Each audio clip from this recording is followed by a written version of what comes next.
Thank you. So, about a year ago, I was on a trip with our current SALT leads to Nampa, Idaho. Every year, we go to this conference called NSLC, the Nazarene Student Leadership Conference. And during that time, we get together with our sister Nazarene schools and their student governments, their chaplains, and their housing directors, and we just have a good time. We talk with each other, not about each other, and encourage and honestly complain a little bit, but we just have a great time being with our fellow Nazarene schools.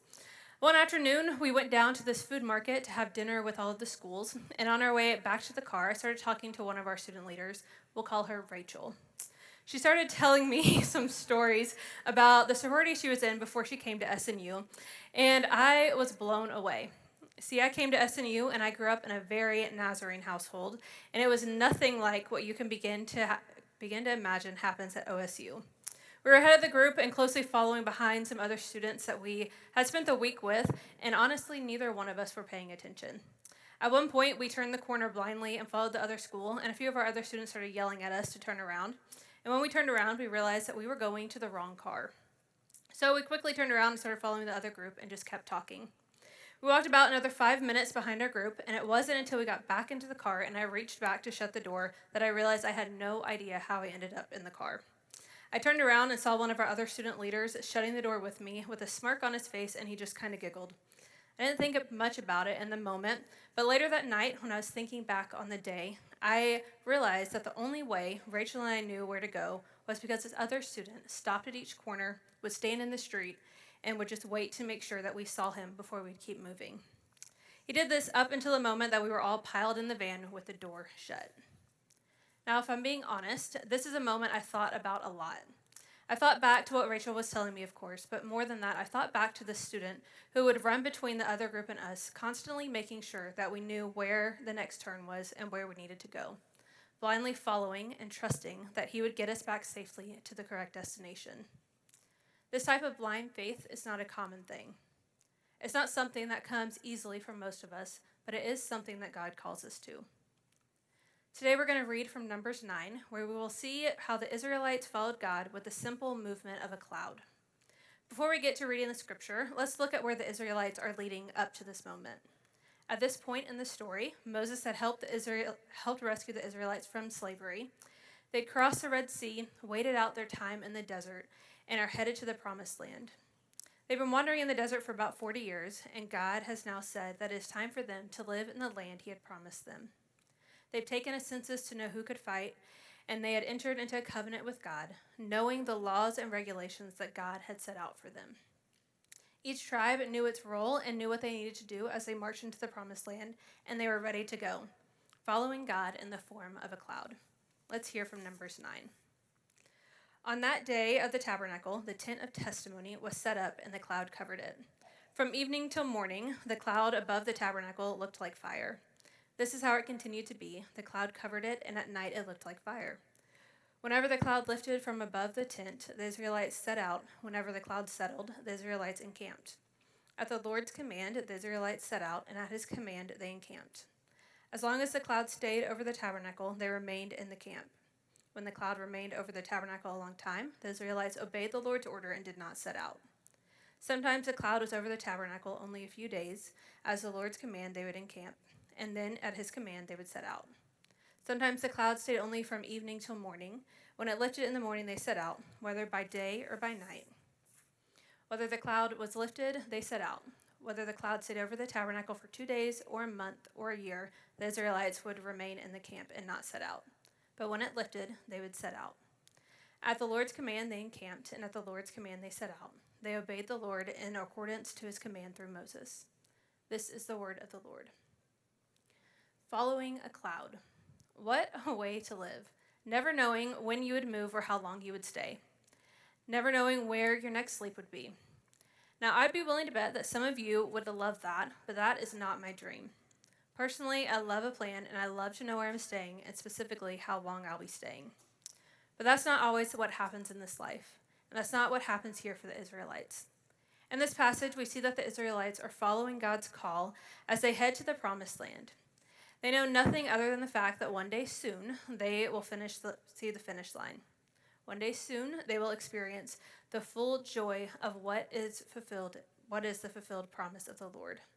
But for now, they are called to follow the Lord day by day, to stop when he stops and to move when he moves, to live a life of obedience in their daily life and to be present in the journey. Fully present in a moment, surrendering their daily life to what God has called them. I think sometimes we miss this. We forget to be fully present in the current moment of what is happening around us. We get distracted by the goal and the hopes and dreams that we forget to be fully aware of the joy that is sitting around us right now. It's easy in college to be distracted by the end goal of graduating and getting the big kid job and going to grad school that we forget to be aware of the community that is around you. Now, don't get me wrong, we want you to graduate. We want you to move on and we want you to have the dream jobs, but right here is also so important. The side quests of the on-cue trips and the SALT events and the athletic events and all the late night talks with your suite mates is half the fun of college. And it is in those moments that you get to experience the joys of living life in community, of living life to the fullest, the life that God calls us to. It's in this journey to the promised land that teaches us so many valuable lessons, and it will teach you so many valuable lessons as well. Lessons on how to build relationships, have patience with people, and how to fully lean on and rely on God. See, in this time in the desert, the Israelites needed to fully rely on God. They needed to have full faith in the God of faithfulness in order to get to the end goal. Faith in a God who has never failed them. And in this faith, they needed to have complete obedience and surrender to God. Neither of those things come easily. Obedience and surrender are hard to do. It is so much easier to sit there with our fists tight and say to God, this is the career I'm built for. This is the job that I am perfect for.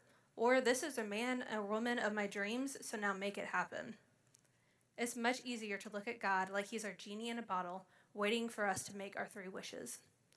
But that's not what God calls us to do. God calls us to surrender. He calls us to trust him with our deepest desires and our wants.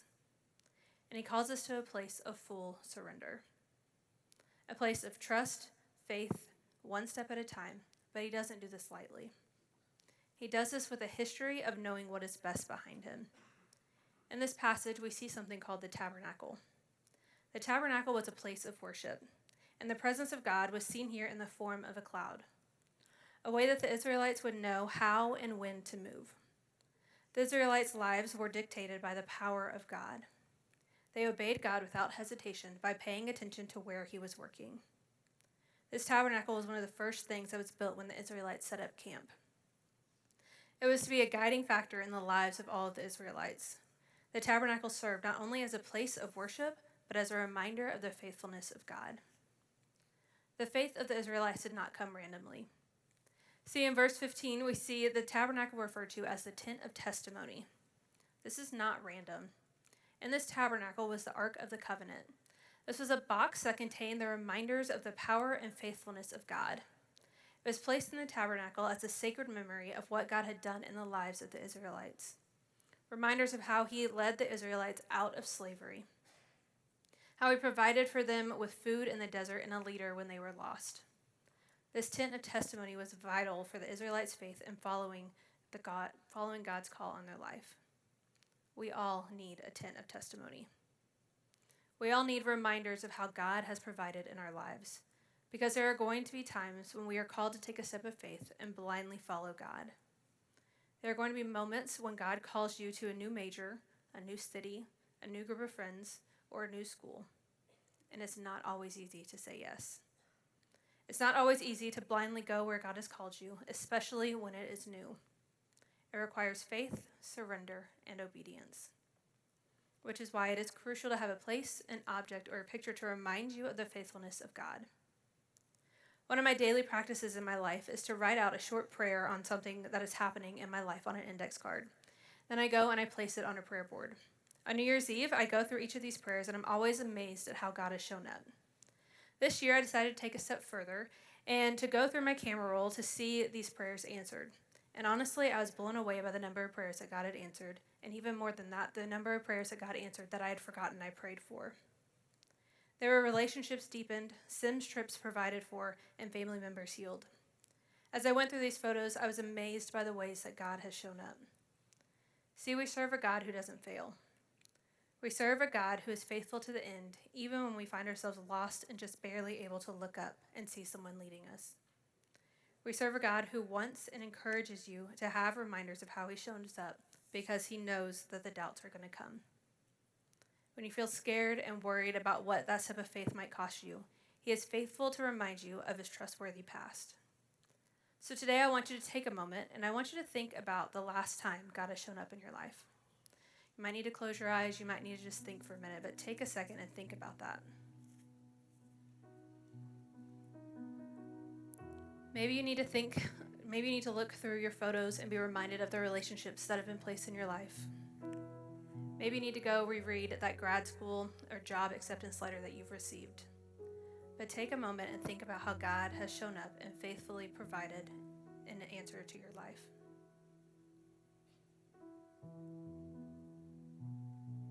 Now I want you to take another moment and think about what God has been calling you to.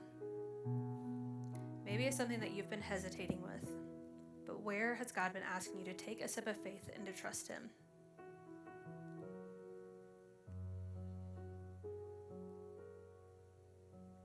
As we close in prayer, I would challenge you to remember that we serve a faithful God, and all he asks is one step of faith. Pray with me. God, thank you so much for showing up and for constantly having reminders in our life. God, we're grateful that you are a God that gives us a testimony and reminders of how good you are. We love you, we trust you, and we know that you're good. Amen.